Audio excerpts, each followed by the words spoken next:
है जो है जिले में, हमारे अलावा तो कोई है ही नहीं कुछ। तो उन्होंने अपने भीड़ इकट्ठा करी और उन्होंने कहा कि तुम मुझे प्रधान बनाओ, फिर मैं देखता हूँ इंस्पेक्टर वगैरह को, तो मैं ऐसे ही देख लूंगा।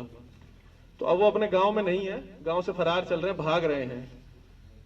अब आप समझ सकते हैं कि वो क्या चुनाव लड़ेंगे। उनके ऊपर 307 का मुकदमा दर्ज है, जेल तो वो जाएंगे और 19 तारीख के बाद छूट कर आएंगे। उनके परिवार के लोगों से थाने वाले पूछताछ कर रहे हैं। अब वो कैसा चुनाव लड़ेंगे और उनके यहां से कौन चुनाव लड़ेगा, ये मुझे आपको बताने की जरूरत नहीं है। मैं बार बार एक ही चीज कहता हूं कि मैं आपको समझा के जा रहा हूं। अगर आपको लगता है कि फालतू बात है तो आप करके देख लीजिए, फिर मैं बताऊंगा मैं क्या करूंगा। तो इनको लगा कि भाई हम फालतू बात कर रहे हैं, उन्होंने करके देख लिया।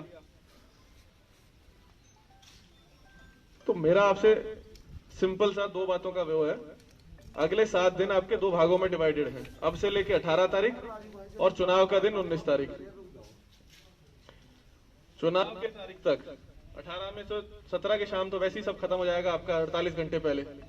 तब तक शांति प्रिय तरीके से नियमों का पालन करते हुए जो आपको करना है आप करिए, लेकिन गलत काम कोई नहीं करेगा। और इस चीज के लिए बिल्कुल 100% वो रहिए कि हमें सूचना मिल जाएगी। इस बहम में मत रहना कि पता नहीं लगेगा।